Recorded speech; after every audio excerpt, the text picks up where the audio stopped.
So many people are consumed with wanting immediate results, but the biggest accomplishment that you can do is just having forward motion. When you don't know what to do what you know. You have to take action. Don't sit around thinking about there's some magic solution. So many different applications of that philosophy, but I tell that to people all the time. Don't sit around complaining. Don't sit around waiting on someone to give you the next step. When you don't know what to do, just do what you know, and that will lead you there. What's up, everyone? Welcome to another episode of Demo Day, the podcast for entrepreneurs and venture capitalists, where we demystify the culture of joining one of the top accelerator, incubator, or VC programs from around the world. I'm Sean Goldfaden, host of Demo Day, and on today's episode, we'll be interviewing Kevin Moore, managing partner at Serac Ventures.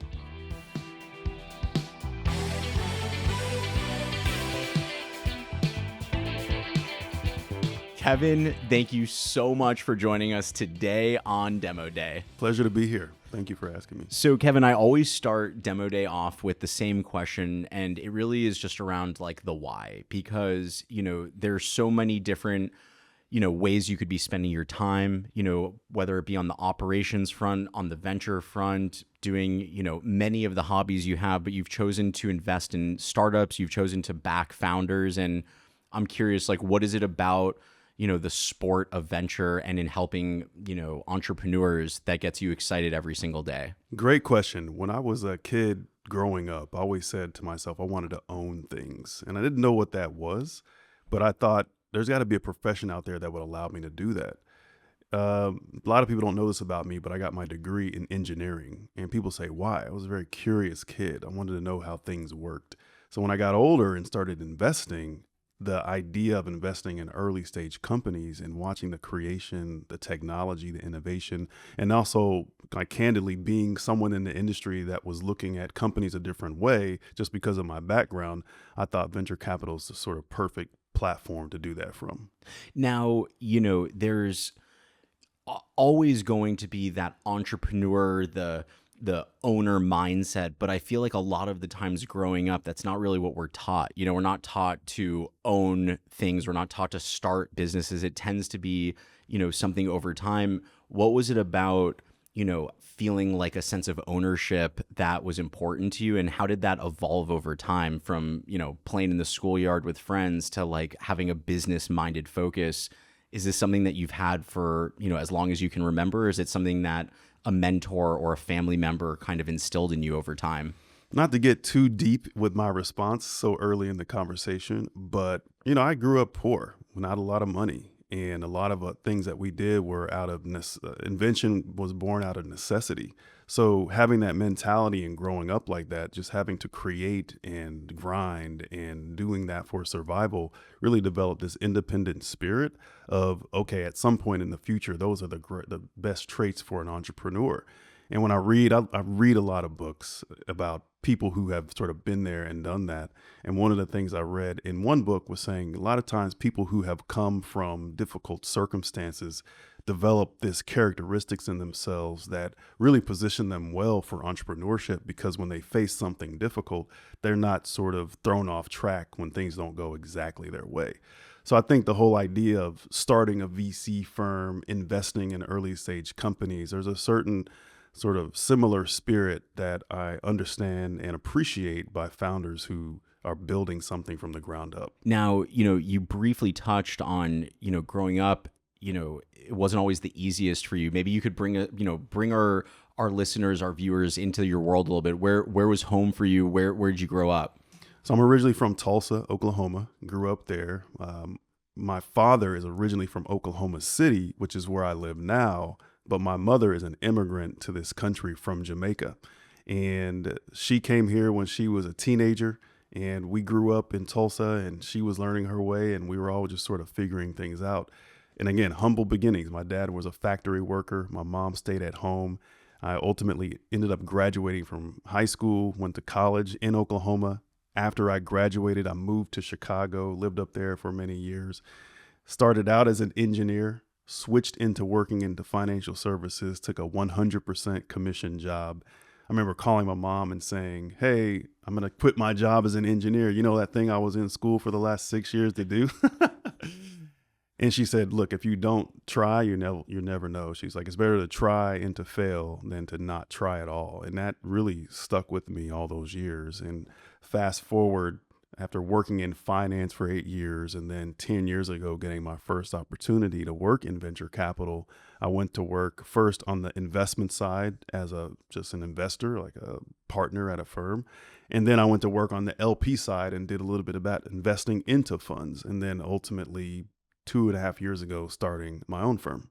Wow. Now, when it comes to sort of early life and early childhood growing up, how would your teachers describe you? Like if you were to kind of go back, were you, more on the sports and athletic side? Were you, a bookworm and always trying to focus on education? How do you think your teachers way back in, elementary school, middle school would have described you? I think the early part of elementary, my teachers would have described me as they not sure where I was going to end up. But after eighth grade, they would say Kevin was in the books. I also played high school sports. I was okay. I wasn't going to the NBA. I played basketball. My high school counselor recognized that I was one of those different kids who may have come from the high school was located in a not so great neighborhood, may have come from that area, but I was putting my head in the books every single day. I got mostly straight A's all through high school, worked really hard, and anytime there was a scholarship that came into our high school, the counselor would call me out of class and say, "Hey, come fill this out." I filled out so many scholarships, Sean, that sometimes I was the only one who applied for them. There was like $500 here, $1,000 here. And it was repeatedly like that until over the course of those last 2 years in high school, I got so many scholarships it paid for my college Wow. entirely. Wow. And when you think about like your drive, do you remember a certain moment in life that, you sort of said like, I'm going down this path? Because when you grow up in that sort of neighborhood, you're surrounded by, you kind of have that fork in the road, right? And you can either kind of believe in yourself. How am I going to get out of this situation? How am I going to make a better life for my family? Was there any specific moment? And I think kind of paired to that question, where does your drive come from? Is it self-fulfilling kind of from inside, or is it something you derive from your parents, your counselor, people from outside? Maybe you could talk to us a little bit about where that early drive came from to improve your situation. I remember sitting in class at the beginning of the school year, my eighth grade year, and I'd gotten in trouble in class the day before, just talking back to the teacher, not anything major. But I remember sitting there, I looked out the window and I said, "Man, I'm better than this. I can do better. I wonder how much better I could do if I just actually put my head down and focused." So that was like a click in my head. And ever since then, things just started going well. But I think as I got older and living in the environment that I was in, what really drove me was fear. I feared ending up like a lot of people that I knew, including members in my family. And that fear motivated me to do really well and to work as hard as I could and to be like, there is no other option but to succeed, because if I fail, I might end up like these other people around me. So I think that was healthy for me to have that at that time. Certainly was something I had to get over as I got older, where it was no longer fear that was driving me. It was more so the thrill of succeeding and wanting to win. And that took me some years to get over, just to be honest. Now, I think what's awesome about this show is we get a lot of younger listeners, ones that are just getting into college and they're starting to think like, should I be starting my own company? Or, people that are currently in college, just out of college. And so it's really cool to have a younger audience. And I think there's a lot of people that resonate with, maybe they didn't grow up in the exact same neighborhood, but that feeling of like, I know that I can do better. There's something within me. What sort of advice do you have, or what was maybe something that you would recommend that started the process? Because you don't just go from one direction to another overnight. It's a building blocks. And I know you spoke about reading and your love for reading. is there anything that you can kind of reminisce about yourself that made a major impact in the momentum that you started to build for your own life that maybe others could take away if they're in a, kind of a situation they don't feel like, is right for them either? Yeah, I'm a big believer in incremental progress. And what I mean by that is you don't have to do anything great every single day. It's the consistency of doing the little things right every single day. And it's as simple as reading a page in a book every day or getting up and doing your workout every day. But one of the things that really was transformational for me early in my career and just in life was taking a step back from the good or the bad situations that were happening and understanding that every single thing that you're doing at the moment is contributing to whatever goal that you might want to achieve in the future. And I've worked in some jobs where I hated those jobs. But after a while, I said to myself, you know what? You need to change your attitude and understand that there might be something that you can take away from this experience that's going to help you get better down the line. Luckily, sometimes it happens earlier for people. For me, it happened probably 10 years ago, actually a little bit more than 10 years ago. But that was an attitude shift. So whenever I'm mentoring younger people now, I'm telling them, listen, don't complain about your position in life. What you need to understand is you're there for a reason, and whatever it is that you ultimately want to do in the future, you may not have achieved that because you're not ready to receive that yet. And now that I'm a little bit older, I think about those things, and I have my own children where I tell them, don't complain. Think about what you can get out of the situation. Because when you complain, you miss out on an opportunity. When you're running away from the challenges, you're missing the opportunity.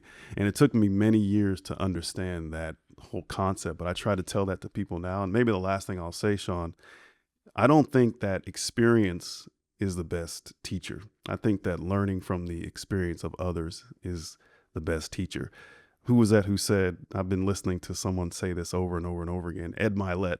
He said there's a Chinese proverb that said, if you want to know that road ahead of you, ask those who've already traveled it. So I adhere to that philosophy, and that I think mind shift helped me out earlier in my career. Yeah, almost, looking at the attitude first and how you're perceiving. I think for me, that came, a little later in life. I'd read Ryan Holiday's book, The Obstacle is the Way. Love that book. It's that kind of concept of it's really hard to lean into the struggle and to, truly know that the struggle is the way through to, learn to grow. And I think that's really astute.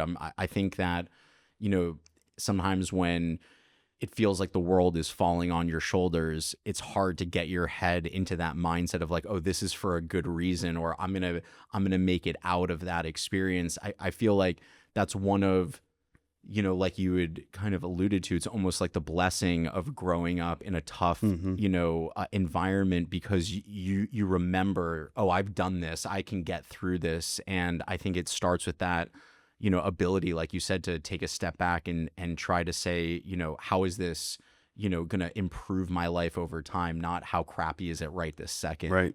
Now, did you always have a interest in engineering? I mean, for me, I'm a creative guy. I'm a business, sales, this, that, but like the concept of actually building things has never been something that I was passionate about. And I feel like even, 10, 15, 20 years ago, even less so, engineering in today's world is more of like a modern excitement with AI, with developing. But, I can imagine 15, 20 years ago, it wasn't like the thing everyone was doing. So how did you get interested in engineering? What was it about that, space that found excitement for you going into college? Yeah, just to be clear, I wasn't a software engineer. I was more of a structural engineer. engineer, like building things. And I was always a creative artist. I loved to draw. My father had a good hand. He could draw really well.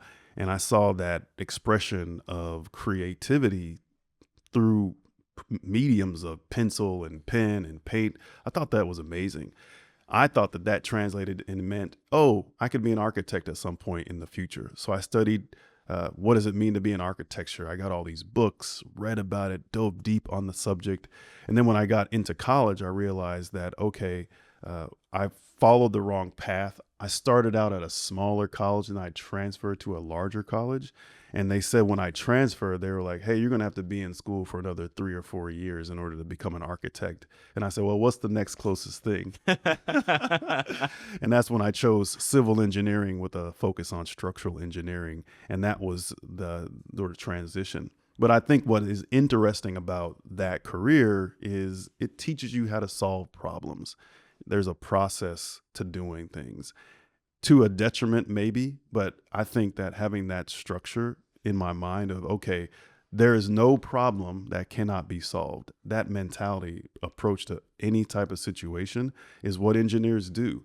There's a way that you can figure out the problem, and then there's a way that you can scale the problem. And I took those tools away from studying that degree for all those years, and it's really been helpful in what I do now as an investor, the systems and processes that we do when we're looking to invest in a company, and just operationally the things that we do internally at the firm. Now, before I talk more about your early business life, I'm curious because you mentioned about, your upbringing, your family, your mom coming in from Jamaica. And now that you've had years and years to process, because sometimes when we're younger, we don't understand. We don't understand the sacrifice. We don't understand what it must have felt like to be them in those sorts of environments. But now that you have a family of your own, you've had time to process, what are the things that you're most inspired by in your parents, whether it's your mom, your dad? Like when you think about the journey they had and kind of what they got through, obviously there's going to be some things they could have done better. But when you think about kind of the growing up in that situation, what inspires you about it?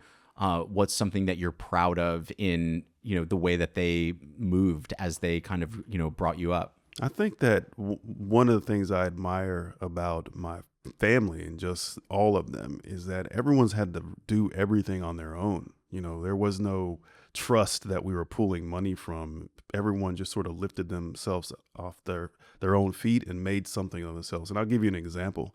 So my parents got divorced when I was 5 or 6 years old, but my mother remarried and her husband came to this country from Trinidad and Tobago. Wow. And he worked in a hospital at night, cleaning toilets, studying all day, and he ultimately became an aircraft mechanic for American Airlines, where he still is today.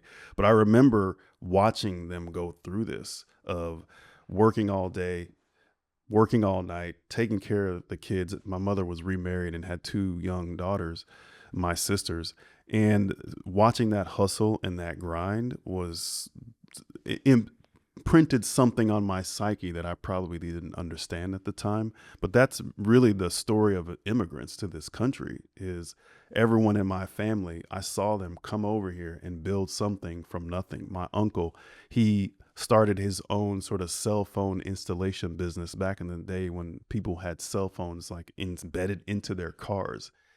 Man, I remember those days. The block, like The block big telephone. phones. Yeah, big phones. He started that. He bought this, I think it was a 1988 Honda Civic that he had completely kitted out. We all loved this car. And we were just so proud of him for doing that because he built that business literally from nothing. A lot of my family are in New York. My aunt is an accountant at a large accounting firm in New York City. My cousin is a air traffic controller at Miami, and the first in the family to ever do anything like that. But again, every one of us just built something from nothing, but it came from that spirit of we had to. It was a part of survival, and now we're thriving, I think. That's such a cool story to hear, and your own reflection on, the impact. I'm I wouldn't say a new parent anymore. I have a 4-year-old, Mm-hmm. but you always are trying to kind of, you know, think about what you learned and like what you want to do better, what you want to do different, what things that you want to evolve into. And, that feeling inside of no one's coming to save you. You got to make this, you got to create, you got to, if you want it, go get it, is such a great lesson to see in a parent, because it's that sort of mentality around like, if you really want something incredible, you're gonna have to work hard for it. You're gonna have to go through the gutter in order to get it. And like part of that is the joy. Going through that obstacle is what makes you successful. It's what makes you, fulfilled in your life. And if everything's just given to you and everything's easy, you don't get to feel that pride in yourself and in the ones that you love the most. Can I share a funny story with you? Please, yeah. This past Sunday, I was out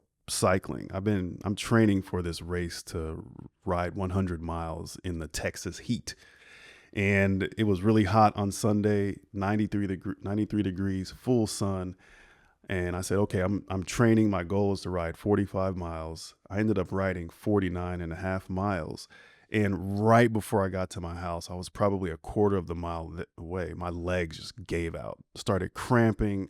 Just my body was shutting down. It just so happened that my son was standing outside in front of our house, and I yelled over and I said, hey, I need some help. I can't walk. Can you take my bike home? Someone drove me back to our house in a car, and I was in there for about 10 minutes just trying not to throw up. The next day, I said to my son, I was like, hey, what did your friend think when they saw me like that? He said, well, I didn't tell you this, but I leaned over them and I said, that's where I get this from. Because my son is like really into fitness. He goes to the gym every day. He's huge. And he said to his friend, you see where I get it from. And that really resonated with me. It really made me happy. And it showed me that your kids, they're watching what you do. People in this business are watching what you do. Like I was at a point where I was like shutting down because I had pushed my body to the point of failure. I was actually happy about it, like proud, like, man, now I know what to do differently so I can grind even harder.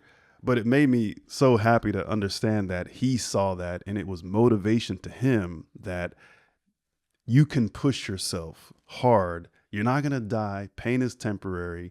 And that just sort of hit me. And my wife even laughed about it, but she said, man, that's so true. He's just like you. So that's a story around just like how people learn from you without you telling them. So it's just a fun thing that we. Yeah. And I mean, you mentioned our man, Ed Milet, who I take a lot of inspiration from, and, do one more rep, do one, like always put that one extra, just get one more. Just one more. I also love how he talks about, it's not how many times you fall down, it's how fast you get back up. Right. And that's something that I always talk to my son about too, is, if you're going to push yourself, you're going to fall down, but it's how quickly you get back up. And I think that's really a cool story. Thanks for sharing that with us, Kevin. Now, bringing us back to college, what was college life like for you? So like, you grew up in this neighborhood, you had that one counselor that kind of saw you, that could kind of see the brighter future. And then you moved. Did you move out? Did you live on campus? I did. And so what was that experience like for you? What was just college like for you? I always felt like I had imposter syndrome. I was someone who was really good at school, but I also had a desire to play sports. And everyone on the team was sort of the opposite. They just didn't really think too deeply about things. And I always thought that made them better players because they didn't overanalyze the game. I was the youngest on that team. There were 3 freshmen on a team full of juniors and seniors. So when we moved into like the basketball dorms where we were, it was just like a learning experience of just life and how college sort of goes. And you're coming from high school going through all these different things. So for me, I took solace in knowing that if nothing else worked out, I still had school. And that's what I focused on. I did that for the first 2.5 years of my career, trying to play college basketball, and I did. Then I transferred to a larger school, and where it was just like, hey, I'm here for one mission, and that is to get my degree and to do it at a high level. And going to a bigger school showed me that, hey, I can still compete. I can still become one of the best.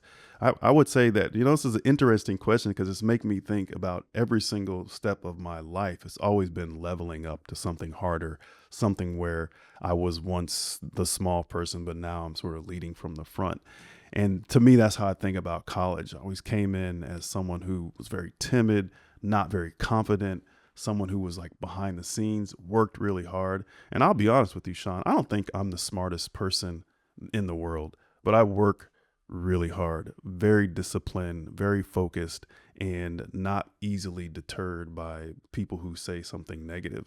But I wonder if a lot of that comes from just having to experience so much of that growing up and feeling like I was the underdog.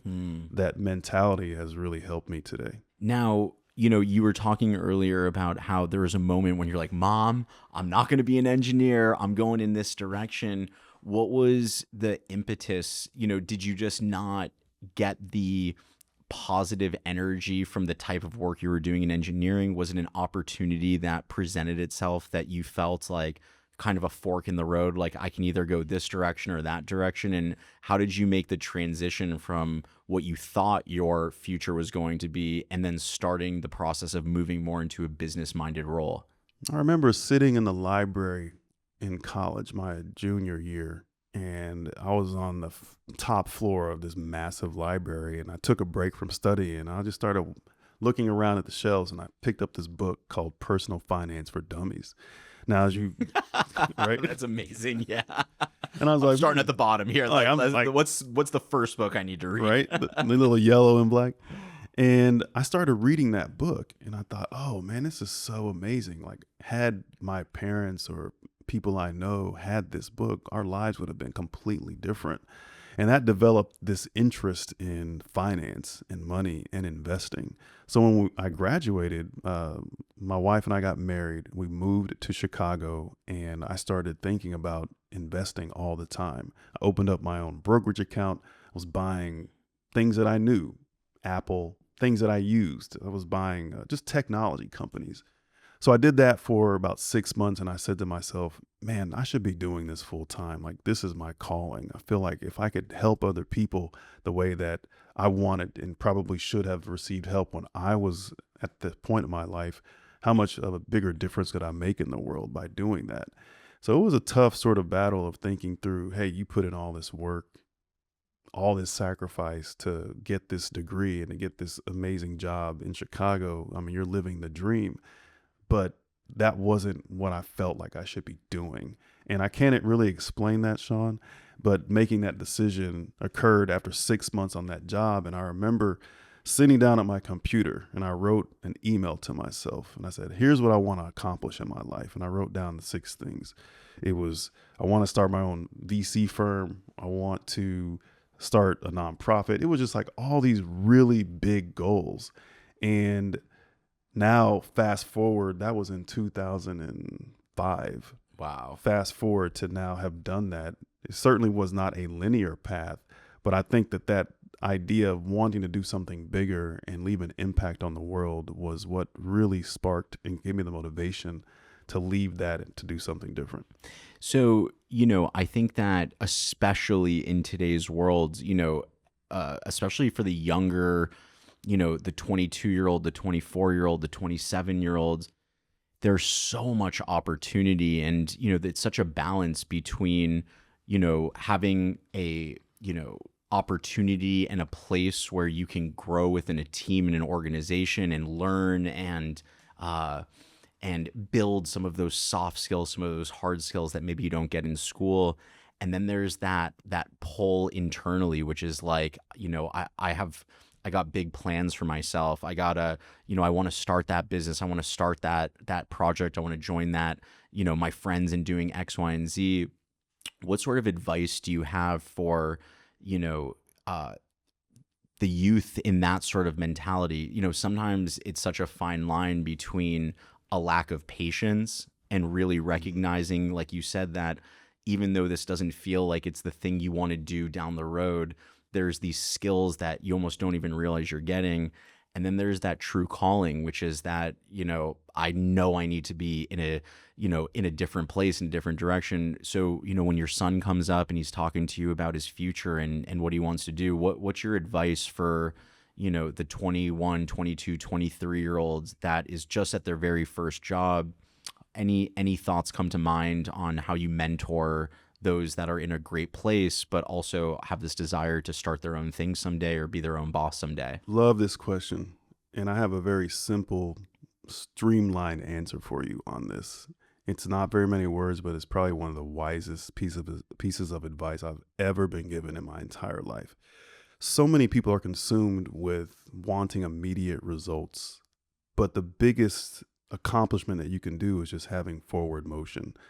This pastor that I met in Virginia, in DC, when I was up there for an internship, I was asking him this same kind of question, like, man, I don't know what I should be doing. And he said to me this very simple words. He says, when you don't know what to do, do what you know. And it took me a while to register what he meant. But what he was saying was, you have to take action. Don't sit around thinking about there's some magic solution. When you don't know what to do what you know. And that leads you to the next big step or action that you need to take. I think about that in regard to everything that I do in life. It's more like, hey, if I don't know the person that I'm trying to meet, who do I know? Or if I don't know what the next step is to do on this, what where can I go to that I do know to where I might be able to find that piece of information? So many different applications of that philosophy. But I tell that Totally. to people all the time. Don't sit around complaining. Don't sit around waiting on someone to give you the next step. When you don't know what to do, just do what you know, and that will lead you there. That's a really, really great. That's gonna stay with me in future episodes. I'm gonna be like, Kevin once told me this incredible statement. Now, going in on your own, starting, to get into the world of investing, what's a couple things you learned along the way? Some early, if you were to go back in time and almost speak to your, how old were you when you started your brokerage and started to investing in just in general? I was probably 27. So you're speaking back to your 27-year-old self now, and you have all the knowledge that you have today. What are some of the low-hanging fruit learnings that you took away in starting your career in investing? Whether it's stocks, whether it's, technology, bonds, whatever that investing might be. Knowing what you do now, are there any principles, are there any learnings that you would have told yourself, if you could start all over again? So much of our society and just the tools and things that we have, even back then, are just so commoditized. Most people have a general understanding of where they can go to get a financial product or a VC firm. If I were going back to tell myself now, I would have said, spend more time focusing on building the relationship with people. Your your products aren't you. Your products aren't defining you. It's not even your company that you work for. Certainly there's some cachet with being at a really good firm like a Goldman Sachs or whoever, Sequoia Capital or whatever it is. But if I were to go back and tell myself, I'd have been like, focus more on building those relationships and really getting people to understand who you are, what you believe in. And I think that takes some discipline to not want to focus on that from a company standpoint, especially when you're a younger person and there's pressure on your organization for you to sell or to do X, Y, or Z or hit XYZ metric. I think that there's an exponential curve that comes from that dip that you might go through when you're focusing on those relationships, but then you hit this magical swoop once you are able to do that long enough. What I did early in my career was focusing on the sell, getting things done, getting things accomplished. And that helped me to spike in the beginning, but it started to drag down at the end. Then when I realized that there's a J curve to everything that we do, especially if it's something that you're starting out from the very beginning. That's when I started actually writing. Probably 2012, I started a blog called The J Curve. Couldn't get jcurve.com. It's crappy jcurve.net. The .net is always the indicator of like, I tried to get I this tried my .com. hardest. Who even invented .net? It's the worst. And what was the inspiration around the writing? Was it to, market yourself? Was it to get your thoughts out and almost have like a running memoir of just thoughts along the way? Like, what was the impetus? And, the things with blogs are they're really easy to stop. And so to continue writing, continue building, continue growing, you've got to have a why behind it. What was sort of your reasoning and, did it play out the way you thought it would? Man, I was thinking about my impact in the VC world and I wanted to be a contributor. I feel like so many people take, whether it's knowledge, information, or whatever it might be.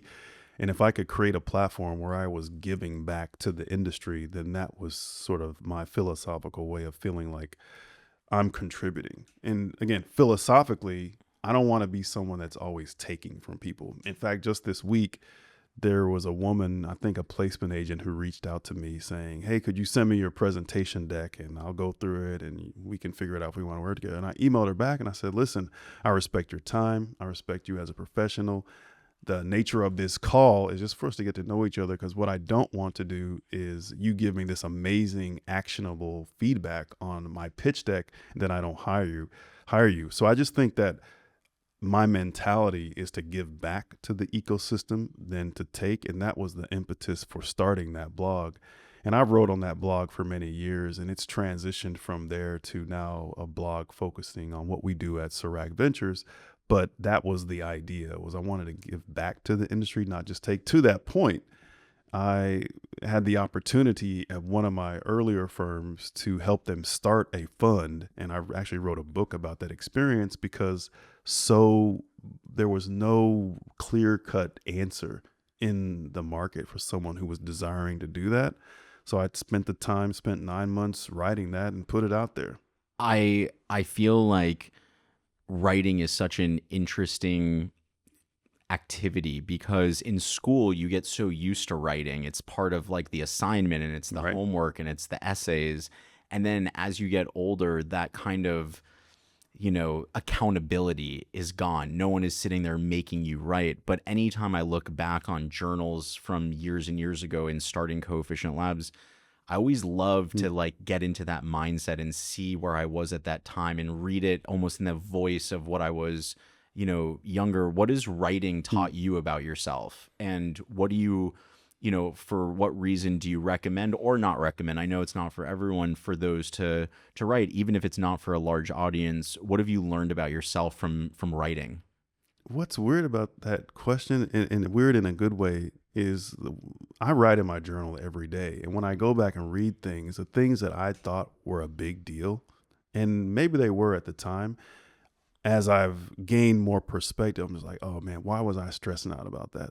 That's number one. Like, this wasn't even that big of a deal. I got through that. I think the second thing that I've learned about writing is that if you're able to express yourself through thought, it's like one of the most beautiful ways to let someone else into your mind. It's super scalable. It's super efficient. Anytime I pick up a book and I'm reading something that someone else wrote, I always envision I'm sitting at a table like this talking to them. It's like a free mentoring session.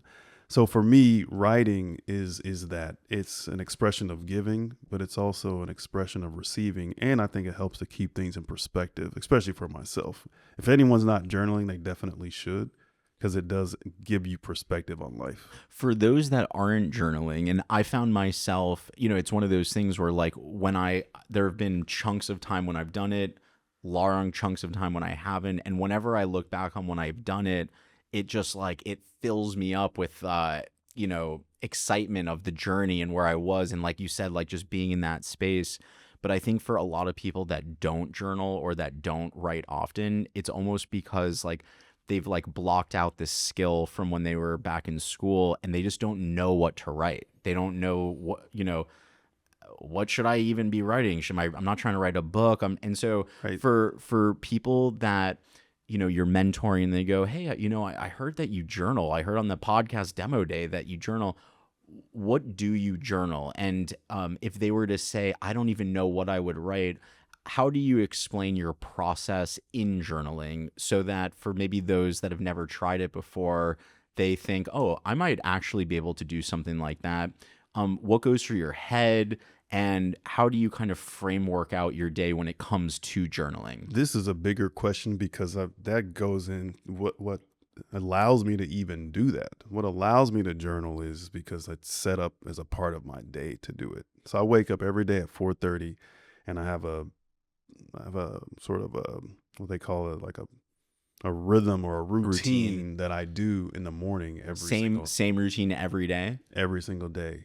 From 4:30 to 8 to 9 a.m. It's the same routine every single day. I know exactly. All right, what hit us, Kevin. Give us. Everyone wants to know what Kevin's routine is. So you wake up, you roll out of bed. What's the first thing you do as part of the routine?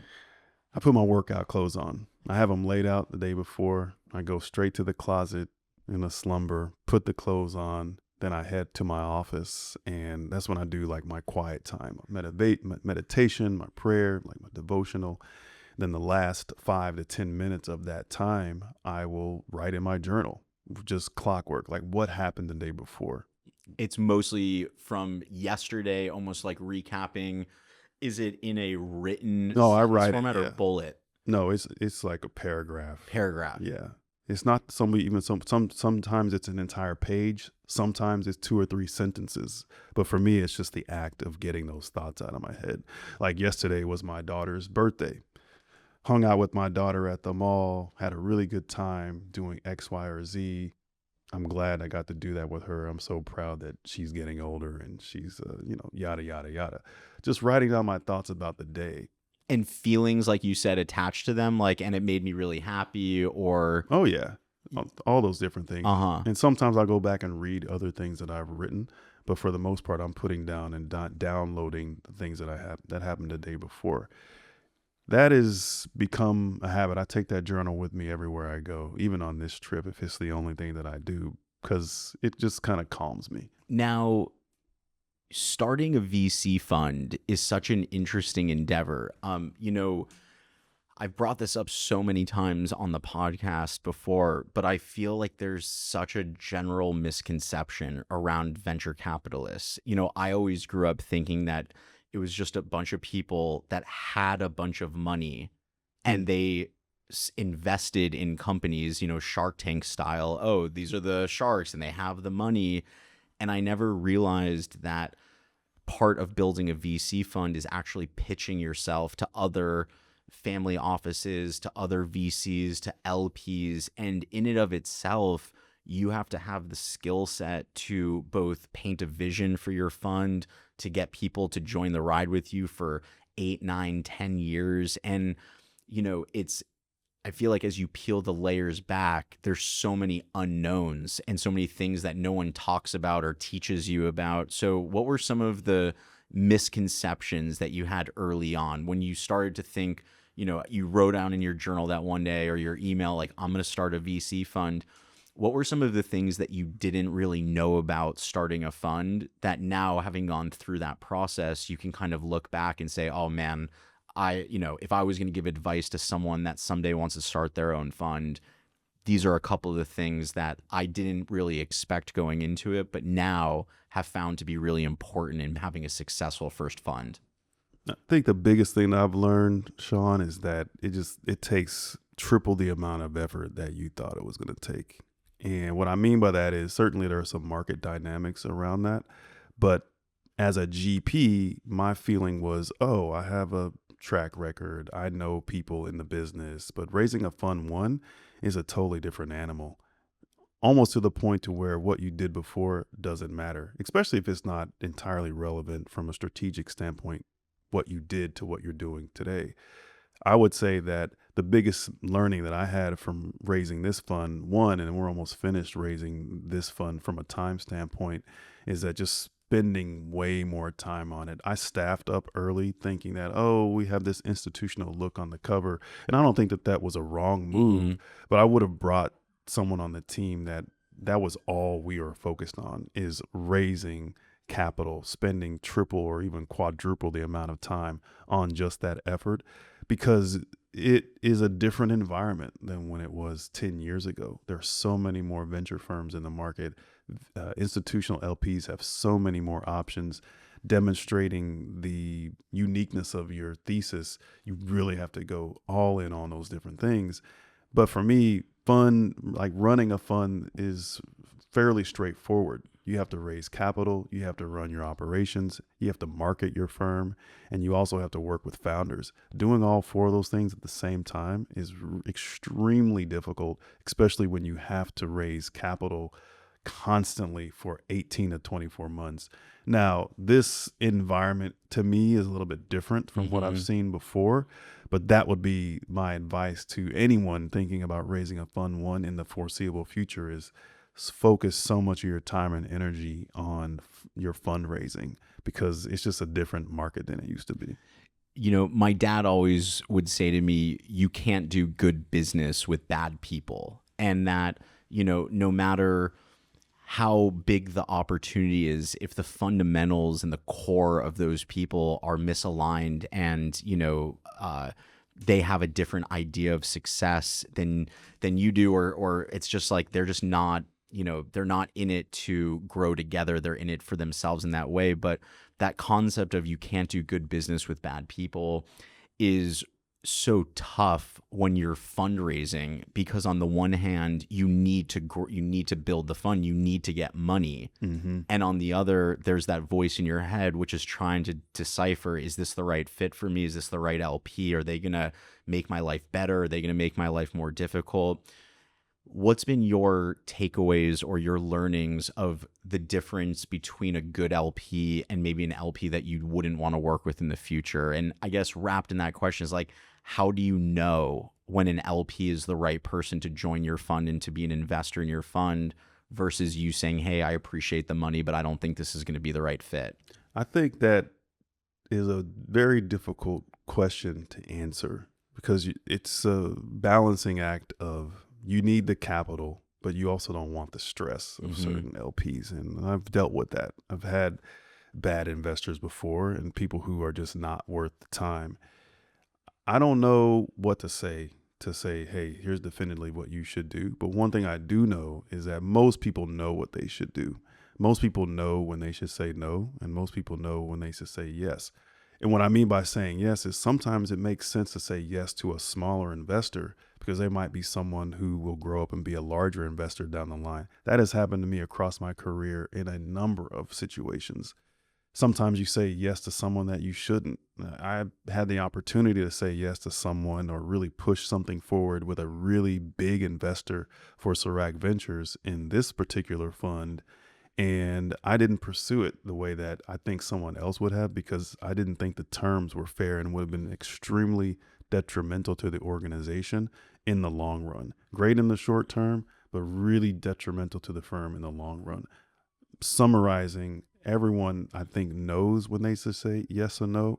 Not everyone listens to that inside Mm-hmm. voice. It sounds like one of your superpowers is wrapped in your personal discipline. Like you have a really interesting relationship with the voice in your head. Uh, Even your advice right now is, trust your instinct. And I think that you've had that almost like practice throughout your life of like putting a little bit in front, like that forward motion, and being able to do what is necessary to get the job done. Um, I got to ask about Serac Ventures. What does it mean? Because not every VC fund has a big defining meaning, but I was curious, like, it's a word that I've never heard. Is there a specific meaning? Did you find it? You're just like, oh, I kind of like the sound of it. What's the behind the scenes of how you came to this particular name for your venture fund? I'll give you the short answer. So, Okay. a Serac is a large ice formation that's found at the tops of the highest mountains in the world. So think Mount Everest or K2. When you get close to the top or even along the way, there's these massive ice blocks that you have to navigate through in order to get to the summit. They're very difficult, very challenging, and many people don't make it past them. So I was watching a documentary about mountains. I always watch these types of things because I respect and admire people who do hard things. And I feel like climbing those mountains is extremely difficult. So they were talking about these mountaineers who were navigating through these seracs. And I thought, oh, that's a cool name for a firm because I'd been thinking about what would be the name of the firm. And I thought, what about Serac Ventures, where we help founders navigate the obstacles that they encounter, these Seracs, as they're trying to achieve ultimate success or reach the summit. And that was sort of the idea at Serac Ventures. We help you navigate the obstacles that you will encounter as you build and grow your companies. That's a branding story, guys. This is how you do it. Mic drop. I love that mentality. And, look, startups are a climb, and it's a grind, and there's always going to be the hardest part, right before you get to that tip. Yep. You got to navigate the hardest part of it. And so I think that's really cool to position yourself in that way, and for founders to feel like they're, you're in some way, shape, or form part of that journey with them at the top of the mountain. Yeah. And, Seracs are both professional, they're also personal. And I think that when you think about overcoming obstacles like Ryan Holiday. Like that's the way forward. I think that when you think about Seracs in that manner, it really resonates with me. I've had a lot of Seracs in my personal life, professional life. We all have.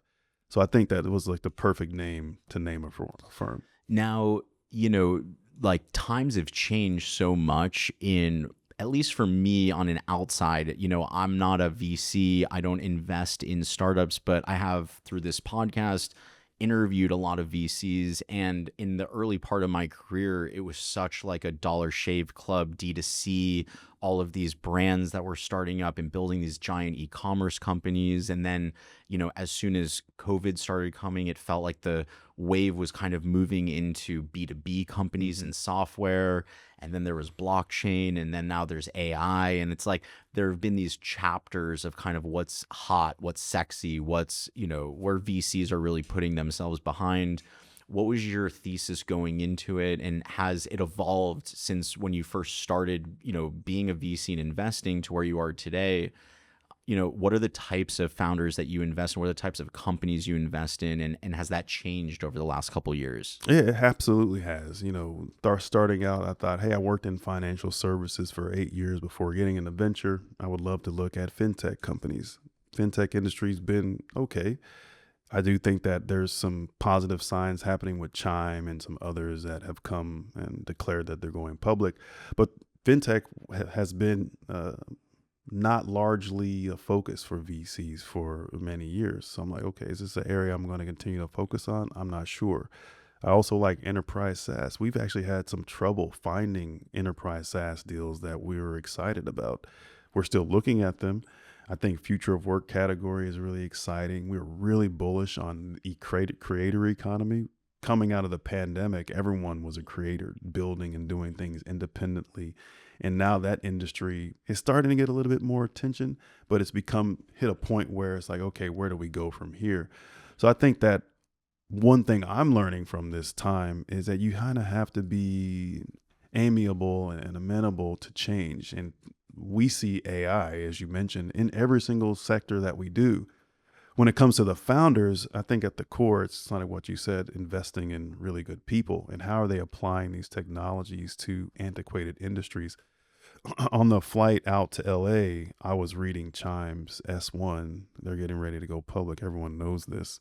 But as I was reading through there about the team and what they're building, I think what's interesting about what they're doing is they have identified this group of customers in the United States have been largely ignored by the large banks. And the way they talk about this as this massive opportunity, that's a characteristic that we look for in the founders that we back is, do they have access to a group of people or a market that others don't? And are they a company that has the skills and the capabilities to take advantage of that and make it something that's worthwhile? Example company is Solo Funds, is a company based here in LA that we backed. They have a peer-to-peer lending marketplace for small dollar loans. A lot of people told them they couldn't make money in this market, but they structured their terms and what they do as a company specific to a target market that has been largely ignored and is extremely, extremely big. So we like to see those sort of things in founders, is not being deterred by someone who says no, but thinking about something different in a new way so that there creates a new opportunity that didn't exist before. Now, a company like Chime, it's really interesting because it allows you to see, where's like the current present day for fintech companies, what's a couple years out going to look like. But, the benefit of a Chime is, here's our S1, here's all the information, here's our team, here's the data. You have so much more at your disposal. But in your world at Serac, it's really more about meeting the founders at the earliest parts of their journey. And you don't have the data necessarily. Sometimes they don't even have the team necessarily in place to really execute on their vision. And so you have to kind of pull from other parts, whether it's intuition, or maybe you can talk to me a little bit more about, without some of those year after year after year data points, how do you think about investing in founders? Do you have any sort of methodology, whether it's internal just to you or something that you run with your team? And, what kind of frameworks have you developed to differentiate? Because, you know, on the one side, it's incredible that so many people have access now to create their own businesses and startups, and AI is supercharging everything, but it also creates so much more, clutter within the industry. You're having to, have 10 times the amount of meetings to find the same quality of, finding the two or three you want to invest in. So how have you developed a framework for yourself? What do you look for in founders that are a good fit for your team? We actually systematize this through a software that we built that we call Sherpa. And Sherpa is a technology that we've built into Airtable that takes data about founders that helps us to quantify these intangible characteristics that we're looking for. We look for people who are audacious and thinking about really big markets. We look for people who have overcome a lot of obstacles to get where they are today. Frida Kapoor Capital, she has this thing that she calls the distance traveled metric. It's certainly not a VC thing. Certainly that it's very subjective, but we try to measure that, all these different things about founders that we think contribute to the characteristics that you would want to see in someone who's going to build something big. From a technology standpoint, we want what they're building to be universally applicable, meaning if it doesn't work here, it could probably work over here. But what Sherpa does, it helps put all that together where we look at general data, quantitative, qualitative data about founders, and our system sets up either A, a meeting with that founder automatically, it passes on them, it tells them why, or C, it puts them on our watch list. And then we're now teaming up with one of our other portfolio founders who super differentiated thinker. She's from Brazil. She's an immigrant to this country. She's been here since September and she's killing it. She just has this differentiated mindset to how she's thinking about building something new. They have a technology that's allowing us to analyze voice, and that voice analytics gives us different insights and measurements around whether that founder is a leader, whether that person is more assertive, whether there's someone who wants to be behind the scenes, their sort of operational capabilities. We're just using technology in these different ways to identify what are those things in people that we see in ourselves. Because if you were to ask someone 20 years ago if I would be a VC, they would say absolutely not. I didn't have the background or the pedigree. But what I did have is the discipline, the drive, the vision, the energy, the ability to network, to go out. And we ask people, hey, tell us about the strength of your network. And that's actually a measurement that we take on every single founder that we're looking at to capture these intangible characteristics. Say, you know what? And I think I heard Rick Smith on your podcast say this the last time. He'd rather have an A team and a B idea. I'm like, I'm the same way. We're just trying to figure out how do we use technology to measure those intangible things so that we can actually put numbers to it. So cool. Yeah, I wonder, I'm interested to learn how many more VCs are taking your, approach. And now again, with like this new wave of agentic workflows and mixing technologies and having Zapier connect to Airtable, and Airtable shoots out a prompt and the prompt is run by the agent and it's so cool that, you've been building, bring that engineering mindset of problem solving back into play. Now, I could imagine that, there's a large quantity of startups that apply or are looking for funding that they just don't meet the minimum criteria for the model, and they don't, they get the email that says, hey, we respectfully, have decided to go a different direction.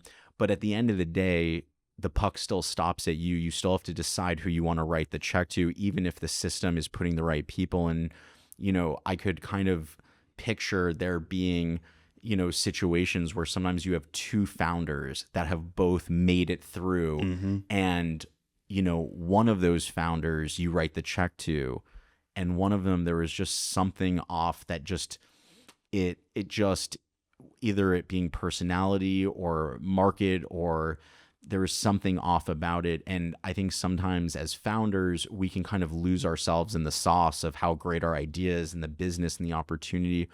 What's a red flag? What's a soft skill or a soft attribute of a founder that they should be more aware of that can sometimes be the difference between a check and a non-check? Is there any, advice or recommendations that have in the past shown you that have kind of swayed you away from making an investment, even when, X, Y, and Z of the criteria are met? What are red flags that you try to look out for if you can? I'll say that for us is one red flag. The biggest red flag is their ability to take and receive feedback. And we test this. Starting out Serac, I created what I call the Serac Guild. It's a group of 10 experts from different industries that help us with every single company that goes through our process. Once we get to a point where we're confident about, hey, this founder's moving down the pipe, we schedule a Zoom call with these 10 advisors, and the founder gets on that call and they are able to present their company and then get peppered with questions from the guild members. And there was one instance where that call didn't go well. That founder did not take the feedback well. And we had our reservations about this founder to begin with, but that was sort of a checks and balances confirmation that this was not someone that we wanted to work with. We cannot change the founder. The idea can evolve, things can change with the market, all those different things, but the founder we cannot change. So if they're uncoachable and they don't want feedback, then to me, that's sort of an attitude that they have to fix, not just with us, but just in general. And I think that stunts their growth. We passed.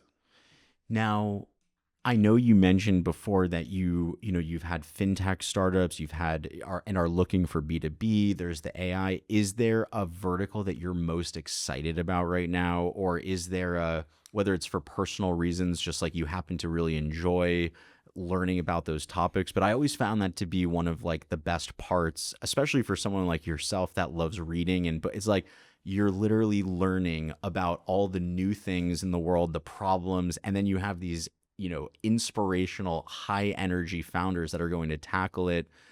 What has your attention right now? Obviously, AI has got to be a part of the ecosystem, but is there a specific maybe team that you've invested in, or an industry or a type of company that you just find to be fascinating and it just like makes you excited to, dig in deeper with that founder? I think this goes back to my previous response. There are so many antiquated industries and approaches to how we do everything. I had an amazing call with a founder last week who is simplifying the process of immigration for people coming to this country. They have built this platform that creates like a step-by-step, here's where you are in the process. And I said, why didn't someone do this a long time ago? It's not anything that's new, but they're using artificial intelligence and some other systems to make sense of this. And they're like pushing people through this system like crazy. It's not a new industry, but it's a new way of reimagining how it should work. Same thing with the human resources industry. That's not new, but the way that this other company called Mappa is using technology to vet candidates, it's groundbreaking stuff. The fintech industry, super interesting. But where are there markets that have not been tapped into where you can capture more opportunity? So I'm excited about the application of technology to things that have been around for a while that just aren't working. Categorically, there's a lot of things that we won't invest in, but within those core categories of fintech, enterprise SaaS, AI, and future of work, there's a lot of different companies to explore. When it comes to the check sizes, I know that the rounds, seed stage, pre-seed, A plus, B minus, there are so many names now, but when it comes to like the average check size that Serac will invest in a company, for founders that are listening in, what's around the average? And, is there a particular either, vertical industry type of founder that, how does a founder know if they're the right fit for Serac? If they're raising around and we could invest 250 to 500,000 into an initial round, that's a great spot for us. As long as the valuation is anywhere between 10 to 15 million dollar post and they're raising less than $3 million. From a type of founder standpoint, it's someone who's, like I said, this is very, very broad, but thinking differently about something. They need to have some product traction by way of sales and some other things. And most of this information is just on our website. Mm-hmm. But I would encourage all founders just go to our Sherpa page on the website, put in their information. It's pretty clear. They'll get an instantaneous response on whether or not they're a fit for the company, which is very intentional. One of the things I think is troubling and disturbing to me about venture capital is how much of it is that it's network driven. I think the network driven nature of VC is certainly good, but also think it can be bad because it can leave some founders who are really good sort of standing on the edges. The purpose of Sherpa was, one, for us to identify off the beaten path founders, but by using technology, we can widen the aperture for who And actually take away some of that bias that you have in the network. We also have bias. That's what I'm saying. Exactly. It allows you to detach yourself Exactly. from, Rick sent me this deal. So like, and he helped me out on the last one. It allows there to be a little bit more of like an objective nature to how founders show up on front of your desk. Yeah, absolutely. We eliminate the bias with technology.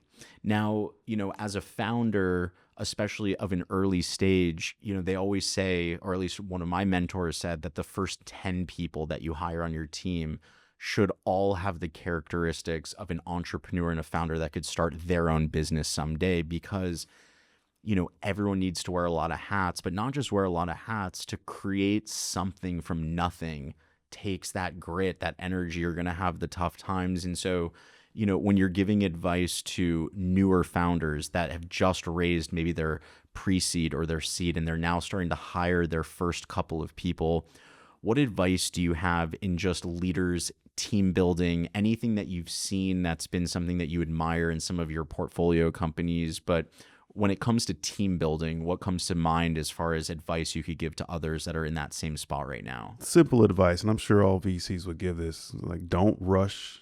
Take your time to hire the right person and fire that wrong person really, really fast. Draw out a vision of what you want your organization to look like and work putting that together over time. The right people will find you. So I think that casting the vision of what you want the team looks like, don't keep people on longer than you have to, and don't worry about hiring someone too quickly. I think that could be a detriment. I know a lot of VCs who have done this. I know a lot of founders who have done this. They thought they needed someone right away and they didn't wait. And there's nothing wrong with waiting. And I think this is where journaling comes in, because the things that you think are a really big deal, oftentimes they're not that big of a deal. It's okay to wait. And that's one of the things that's been revealed to me about writing, is that sometimes the things that I wrote that I thought were going to just resonate with the market didn't. And there were certain things that I wrote that I didn't think were a big deal that were just amazing. So I think if you approach building out a firm, your company, your team in this manner, wait until the right time to do things. And sometimes there is no right time. Mm-hmm. Wait for the right person. That is, I can't stress that enough. I asked you earlier if there was a pivotal moment in your life that kind of, directed you onto this new path, this new life. And you were, referring to a time in school when you were looking out the window.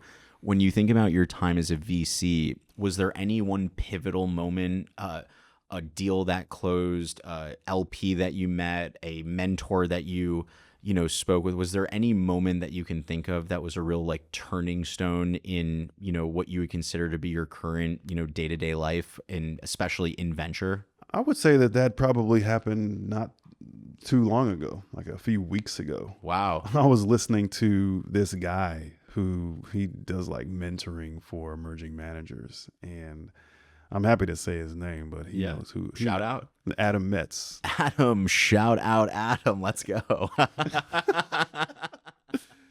Adam Metz keeps it real. I have gotten a lot of advice from people in the industry, from other VCs to investors, all these different things. But I think that the stuff that he puts together really shines light on, hey, if you're going to do this at a high level, things are different now. And there was a point in starting Serac Ventures where I was really thinking that, hey, I have experience. I've been an investor for many years. I've done this, but the market is different. So accepting that and really moving forward with a new mentality of it's taking 3 times as long, 4 times as hard to do what you want to do. That's a revelation that I wish I had when I started Serac Ventures, but now have it going forward. So Mhm. we're in a good spot as a firm. We're making investments, we're deploying, but just taking sort of those knocks and learning for them and planning for fund too. I would say that it was someone like Adam who was able to put that all together in a way that is so simple and understandable that I think will make a difference for the future. Now, when you talk about how things are different now, or things are changing, or they're harder, you referenced before, there's so many more funds, there's so many more LPs, there's a lot happening. How do you describe it to people that are outside of the industry? For people that have not, they're listening in on this, being like, wait, well, how was it before, and how is it different Mm. now, and what sort of changes have you seen, and what's kind of top of mind? Obviously, you're looking, as am I, as are many, through coaching, getting mentors, learning, reading. Like, you're always trying to elevate yourself, get that 1% improvement each day. But in hindsight, you can kind of see how things have changed. And for newer VCs, we're going to start to shift the show a little bit away from just the founder's journey, but now there's a lot of people that want to someday become a partner in a VC fund or start their own VC fund. How have things changed? And for the new up and comers, these new emerging fund managers, especially those that maybe don't have as the access to LA or San Francisco, how are things changing? What have you been noticing? And you know any advice that you can have for people that are at step number one, square number one, when it comes to raising their first fund? I think that there's a misconception. This is one thing I like that Rick said. He was like, "It's anyone can become a VC, but it takes a lot to be good." And what I mean, but what I heard him say was, there is a low barrier to becoming a VC these days. There's so many like incubators and things like that will help you get started. Again, Adam's a great example of someone who can show you the ropes on doing that. But it's a bigger story. Back in the day, technology wasn't so accessible to everybody, right? Founders now can start a company with hardly any money. You don't even have to be a good coder to do something, to get something like an idea out of your head onto the ground. There are all these accelerators and incubators that have sort of popped up all over the country, in every state throughout the country. There's way more entrepreneurs in the market. And I think as a result of that, there's been more emerging managers that have come to the market to serve those founders. So you can spin up a 5, 10 million, $20 million fund and have great deal flow. That sort of surge has been both beneficial because it's brought new people to the market that haven't historically been in there, but it's also created so many more opportunities for like the same set of institutional investors. I drew up this diagram that showed that there's so much money in the market, but the pathways that those dollars have to go through in order to get to smaller managers, they just haven't been established yet. So I think there's like a capital bottleneck that exists at the top, and there's been a number of firms that have sort of come to the market to try to help alleviate that. But maybe the last thing I'll say about this is I remember PitchBook had put together some data showing that for every $1 that was in the market, there were 3 or 4 founders requesting it. There was like 50 something thousand founders in the market. It wasn't always like that. So now in today's environment, you really just have to think there's a tremendous amount of opportunity, but to everyone's point, it's got to be some differentiation. There's got to be some niche. Otherwise, you're just going to get lost in the shuffle. Now, for those listening at home, you may have heard it, you may have missed it, but you came in from Oklahoma, right? Oklahoma City. Oklahoma City. And I think, back to this recurring kind of theme that you'd mentioned before around, you've almost always been in this underdog position, and you've had to kind of with your own grit, your own work ethic, your own, belief in yourself, have had to kind of, find the positive in a situation that could be difficult. And I would say, like, not many people think of, oh, the venture ecosystem is in Oklahoma City. They're Hmm. like, oh, it's in LA, it's in San Francisco, it's in New York, it's in, Great Britain. But, there's so many people that have an aspiration to become a venture capitalist, that want to be an investor in Oklahoma, in Minnesota, in, Wyoming, in little towns. But that voice in their head kind of comes and is like, oh, you're not in the mix. You don't have access to the same deals as everyone. You don't have access to the investors. I can't just pop over to these parties. And so I could imagine that, at any given time, maybe even for yourself, you can kind of catch yourself in that, like, damn, I'm not in the right place to do this thing. But then on the other side, it's like what you talked about. There are those benefits, and there's the things that are kind of like helping you build blocks that maybe you didn't even see. What do you think is the best part about being out of the San Fran LA ecosystem? What do you think are some of the benefits that maybe haven't even revealed themselves to you, but internally you have belief in, building a VC fund in Oklahoma City or in one of these smaller towns? What would you say to those people in middle America that have aspirations to be the next Kevin, but maybe they have that self-limiting belief that they're not in the mix? I think that it's an analogy. I'm not a surfer, but I like the analogy of, if you're seeing the massive wave that's the surfers are riding, and it's too late to get on that wave. You have to look beyond that next wave and get on the one that's coming. So when I think about places like Oklahoma City, Indiana, Cincinnati, just places all throughout the country, Milwaukee, even Chicago, these are the places where, if you know how to find those types of founders that are building something great, you're going to be the first one there. And in a lot of these cities, we've been able to find these amazing opportunities. And I think that I actually enjoy being a big fish in a small pond. But I also think about those waves of, like, what's coming down the pipe that other people may not see. And for us, it's like, how do we use new tools and new technologies and new ways of thinking to identify these next opportunities? So look, I think that the borders of where people do things have completely been eliminated. Mm. I'm all over the country all the time. And I just don't think that I look at the United States now as a venture ecosystem versus I do San Francisco or LA or New York or Chicago or Miami or wherever.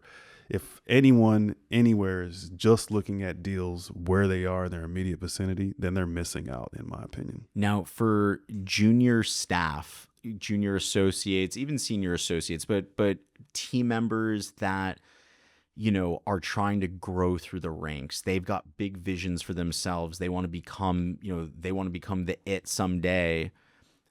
What advice do you have for them? What do you want to see in a younger, aspiring VC that enables you to promote them up the ranks to someday become a partner? This is easy.